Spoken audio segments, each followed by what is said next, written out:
Happy Friday, everyone. I have missed the last few month-end money pulse checks, so I wanted to make sure I showed up today.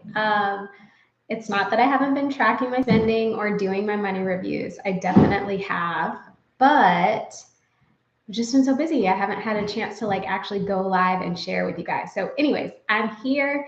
It is the end of March, so I'm gonna do a high level review of what happened in Q1, January, February, and then I'll go into detail with March.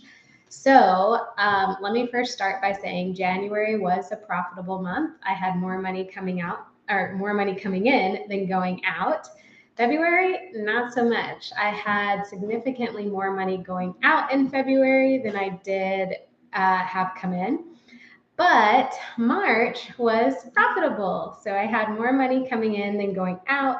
And getting into my specific budget categories for March, I saved exactly what I had intended to, which is good. At least I didn't save less than planned, but it's always nice when I can put more into savings. My housing and grocery categories were exactly what they needed to be. I have a set amount of money transferred into those accounts every pay period, so that usually those categories are not over budget. Where I was over budget in the month of March were personal bills, meals out, and fun spending. So personal bills, I had a couple of things pop up related to my home. So I just, had to cover those costs. Fortunately, I had the income coming in for it, so I didn't have to pull from savings, which is nice. But I will want to replenish that. Meals out, I tried to only spend $100 in meals out for the month of March. That is probably not very realistic, hence why I'm over, but I was able to keep my meals out spending under 200, which I feel is a win. Still over budget, but overall in the grand scheme of things, not as bad as it has been in the past. Fun spending, I was over budget. So I do lash extensions every 2 weeks. And just so happened in the month of March, there were 3 Fridays or 3 weekly Fridays. So March 3rd, 17th, and 31st. Today I had appointments. So typically I only budget for 2 appointments a month. So that is really what pushed me over in the month of March, that extra lash appointment.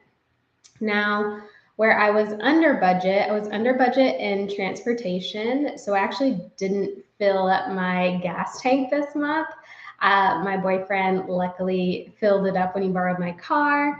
And I am almost on E, but I'm going to push it out until tomorrow or Sunday and just fill it up for April. I donated exactly what I planned to. And then I did add $100 to my HSA. So I still have my HSA from my corporate days, and I like to contribute to it whenever I get a chance to. So I did put money there in the month of March. All in all, March wasn't so bad. I think moving into April, things will probably be a little bit tighter. I am going on a 5-day cruise to the Caribbean. Luckily, everything is paid for with that though. So it'll just be like any incidentals or fun spending. I have money in my travel savings, so I should be good to go there. But yeah, that's high level what it looked like for me for spending January, February, March. Really quick, I also want to share with you some of my progress towards my goals. I feel like the end of a quarter is a really good time to assess progress towards goals, especially if you set annual goals. So some of my goals for 2023, one of them was to read a new book every month. So with March being over, that would mean I had read 3 books already, and I have, and I actually started April's book early. So I'm happy about that. A goal I have for my business is 50,000 podcast downloads in this calendar year. And that comes out to about 4,100 a month. So 4,100 downloads. I am averaging slightly more than that. So I should be on track to reach that goal, which is fantastic. Another goal of mine was to read the Wall Street Journal every single week. So I have a subscription there, and so I spend my time catching up on the articles. I've been pretty consistent with that goal. Another goal, to have 10,000 people on the City Girl Savings email newsletter.